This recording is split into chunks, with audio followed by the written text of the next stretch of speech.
Yeah, thanks, Ian. Ronnie, for the invite. Sisters, brothers, comrades, it really is a pleasure and great to be at a union that I think is at the forefront of the fight to reassert trade union values in this country. You're a union that has a great tradition, and the movement respects that tradition. But I think you do your trade unionism with a bit of a modern twist. And I think some of the work that you've done in the McDonald's strikes, the Witherspoons, the TGI Friday stuff, this is right at the forefront of what we should be doing. And I often say to people about your union, you're a union that does things, you don't just talk about doing them. Fair play to all of you. So it's great to be here. I thought I'd give you a bit of a break from Brexit in my contribution. From the Tory leadership race, which is a strange race, isn't it? It's a bit bizarre, really, when you see some of the people that are vying to be the next Prime Minister of the country. And it seems to me like it's a race for who can give the most to those who have already got the most. And that's what we're up against with these people. There's an announcement today, apparently, Gove, who is a very strange character. He's announced one of his policies is going to be that he's going to do a trade deal with Colombia. Something not to be sniffed at.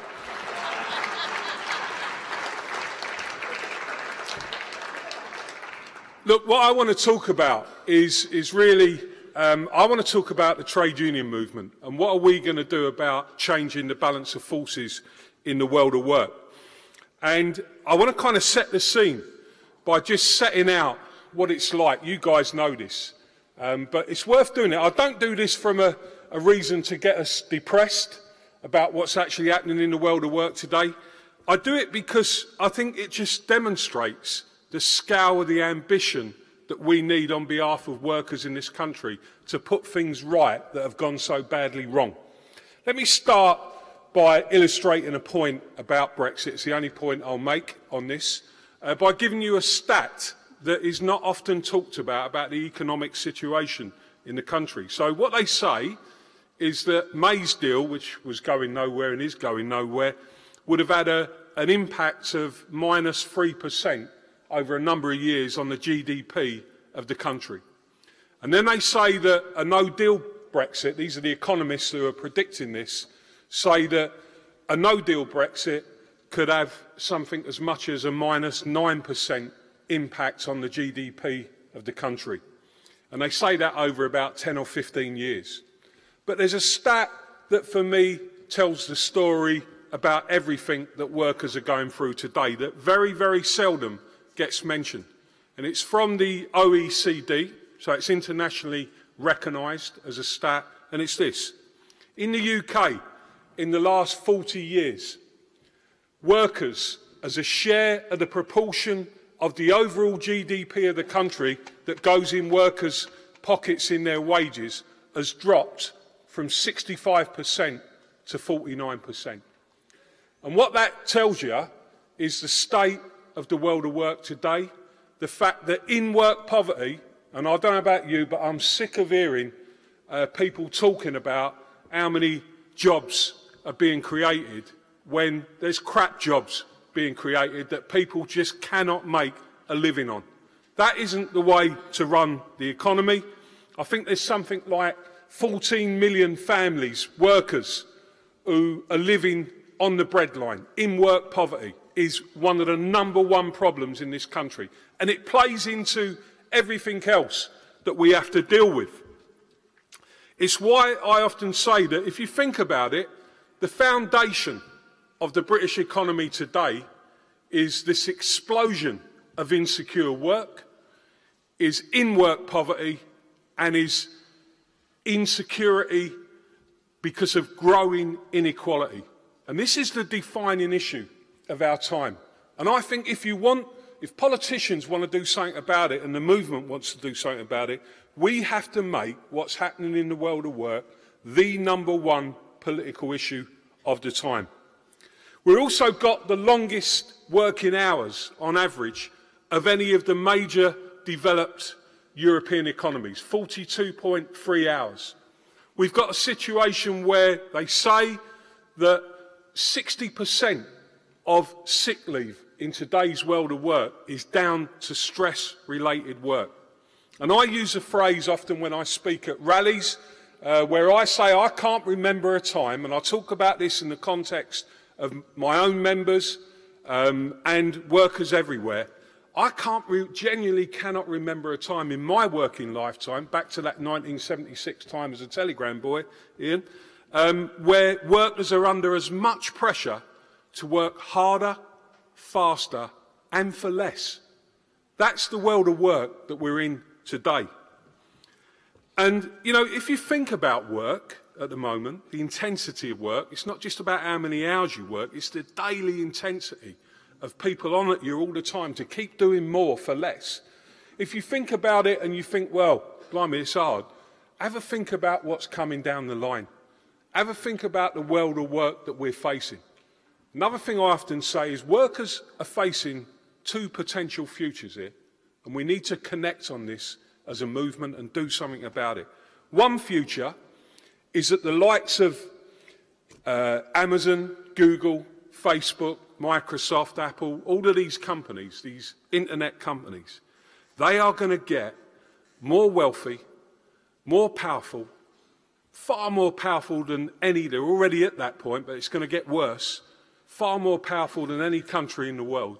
And they're going to make us ultimately feed off the scraps of work that they throw our way. That's one potential future for workers in this country and workers across the world. The other future is that we actually do something about it.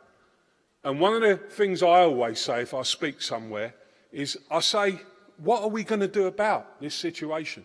What are we going to do collectively as a movement about what's happening in the world of work? And the CWU has been pushing what we call a concept of all unions coming together and fighting for a new deal for workers in this country. And I'm not really that interested now in some of the economic arguments that people want to talk to me about, just Brexit. I think this is right at the core of what our movement should be doing. We're massive supporters of Jeremy Corbyn. We were the first union, along with your own actually, who came out very, very quickly in supporting Jeremy Corbyn because we'd seen the Labour Party walk away from working people. But what I'm here to say to you today is as much as we back Jeremy Corbyn and the manifesto, which the trade union movement has had a big input into, and it's a great manifesto, I'm interested in what are we going to do. You can't wait for political change. The movement itself has a responsibility to tackle the issues in the world of work. So the CWU put forward a plan, a very simple 4-point plan. And we want to work with your union, we want to work with the rest of the movement to bringing this together. And it's about connecting all of our fights. And our simple 4-point plan goes like this. Point 1, why can't we have a common bargaining agenda across sectors?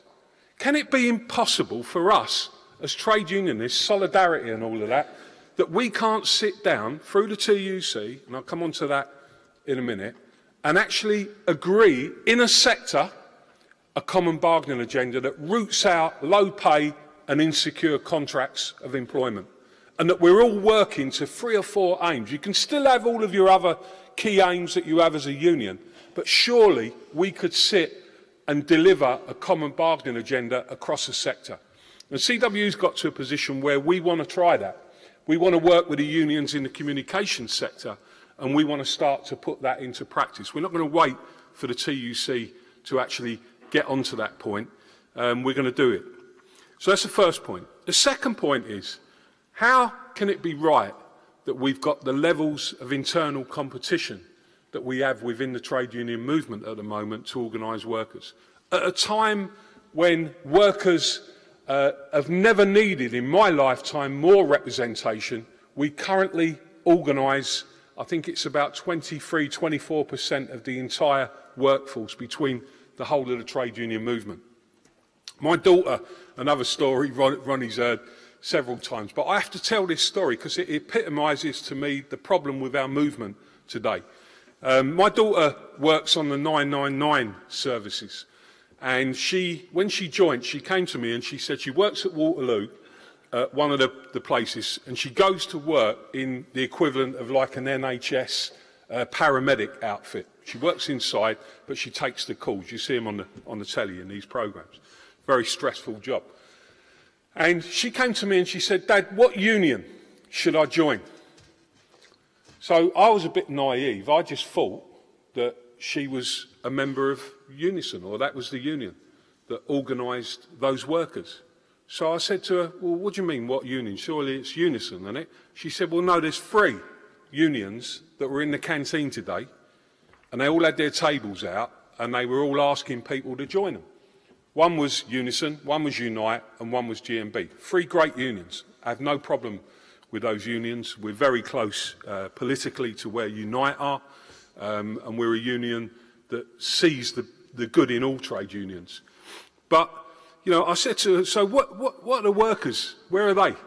She said, "Well, from what I can pick up, they're about a third, and a third." So I said, "Oh, right." So I said, "Well, what do they say?" She said, "Well, basically, from what I can pick up, they all slag each other off. And they offer gifts to see which, if one's, you know, getting a bit of a rough time, the other one will come out with something to organise, you know, to say, come and join us." My point is this: they are 3 great unions, but we cannot carry on having internal competition when one of the things that we're fighting against is the way that competition, an internal competition, you were speaking about it in the NHS previously, passionate debate there, is destroying workers' lives. So we've got to find a way of overcoming that, and that's our second point. We're calling for greater cooperation amongst trade unions. And I love to watch your union and the way that you do your business.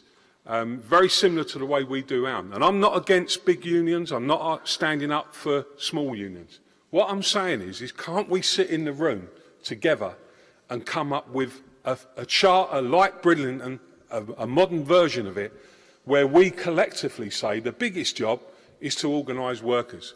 And do you know what? I'd rather play a part in that greater good than worry just about whether or not the CWU exists in the future. And I think that's...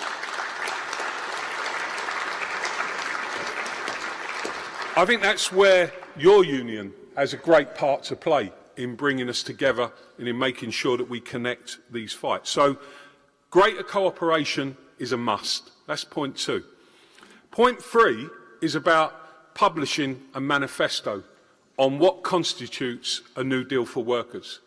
Let's set out very clearly, in simple terms, 10 or 12 points that each union could sign up to. Now, the TUC is working on this. There has been some progress on this. And we are pushing in this direction. And they've come up with a charter, which is a decent start, but it needs a bit more work on, in my view, to make sure that everybody and every worker that's currently in a union can relate to it.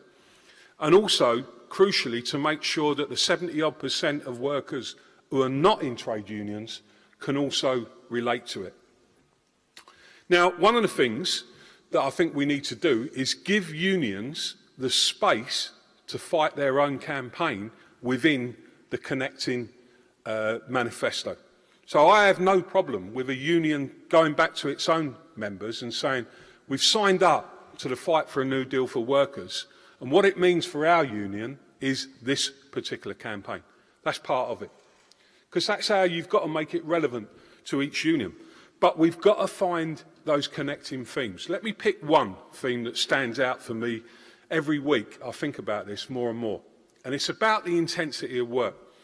And you know, we get accused of being Luddites. We're in an industry where both in the British Telecom side and on Royal Mail, we've been hit hard by changes in technology, by changes in the world of communications, sociological change is taking place all around us. And I've started to think about, is it time that we said, do you know what? We know you've got technology that can control the lives of workers. We know you've got it to the degree, and it's going to keep getting quicker and quicker, and you're going to keep using it to create this work to your drop mentality. But is it time that we went, but actually we ain't having it anymore? That we want to share in the benefits of that technology, and that for the economy, productivity, and for the well-being of workers, this has got to stop. This sort of race to constantly be watched by technology that everybody is feeling at work. We love to use it sometimes, and I'm not against that, but we can't have it controlling the lives of workers. Imagine what would happen if the trade union movement came out and said, we've got a new campaign as part of a New Deal for Work. We're going to slow down the intensity of work. We're going to agree groundbreaking limits to how technology can be used, and we're going to make sure that we're going to get some benefits out of it for the workforce. So that's one issue that could be part of the manifesto. The fourth point in this is about action. And it's about saying that, you know, we can't wait and wait and wait. And I don't know about you, but I'm fed up of the debate, frankly. I know it's important, and don't take me the wrong way on this, but the debate on workers' rights in the EU, which essentially, as I understand it, is between those who are saying they'll match whatever's there now in terms of legislative rights for workers, and those who are saying, as in the Labour Party, we want dynamic alignment in the future. Great. And I think they'll get dynamic alignment in the future. That will be part of anything that comes out. But that doesn't go to even, you know, the smallest part of the problems that we're facing in the world of work today. And that's why I say the real fight for workers' rights starts here in the UK. It doesn't hang on every word that's said in Brexit. And we've got to make that case as a trade union movement. We need to agree a day of action. Now let me talk about the type of action, because I've been thinking a lot about this. And one of the things that I've observed in the movement is that, you know, you'll get great people who will argue that there should be a general strike. And they mean it, and they'll be out there. But I'm a bit of a pragmatist when it comes to this. And I'd love to see a situation. I don't agree with strikes just for the sake of it. I agree with strikes with an objective and to change things and to benefit people. But I don't think we're going to be able to deliver a general strike. So why do we keep wasting our energy when we do come together? See, I think some groups love it when we have that debate. The groups I mean by that are the ones who don't want to do anything. We give them the excuse to say, well, we can't do that, we can't deliver that. And there's an honesty about that, and I'm not taking that away from them. Any union in the country would have a massive problem in just saying, you know, in a couple of weeks' time, we're going to have a general strike. You wouldn't even begin to get under the surface of some of the issues that you have to face. But action, collectively agreed by the trade union movement, could be a building block to something bigger. And in our plan, we're saying we don't care what action you do. On a given day, each union in this country should agree to take action that goes a bit further than they've ever gone before. That's all we're asking. Now, that could be online. You could have a day where you hit social media and you campaign and use all the hashtags and everything on a New Deal for Workers. In our union, I would ask our members to come out at a certain point and stand on the gate. We do it quite a bit. We have meetings sometimes on the gate. And I would say that if we campaigned for a few months and built that day up, we could do that. My point is this. We could put together about 10 forms of action, and it would be for each union to determine what they did on that day from that menu of options. Now, imagine again, if we campaigned for this and we give ourselves about 6 months, where basically the message was, we're not accepting this imbalance in the economy, in the world of work anymore. We're going to do something about it on behalf of all workers. Imagine if all of our communications teams did it. Imagine if the TUC held a conference, press conference, and they got up and we was all alongside them. It would not have an impact. It would change the face of the world of work, and we would be on the route to doing what you do as a union, what we do and what other unions do individually. My point is the balance of forces that are against us are so big that we've got to do it collectively. And that doesn't detract from our individual fights, it actually builds on top of those individual fights.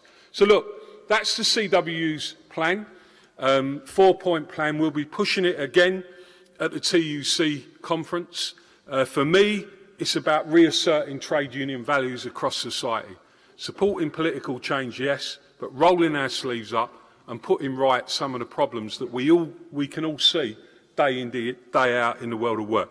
And I'd like nothing more, and I'll finish on this note, for your great union to be part of that campaign in shaping it, influencing it, and bringing all the unions together to deliver a new deal for workers in this country. Thanks very much.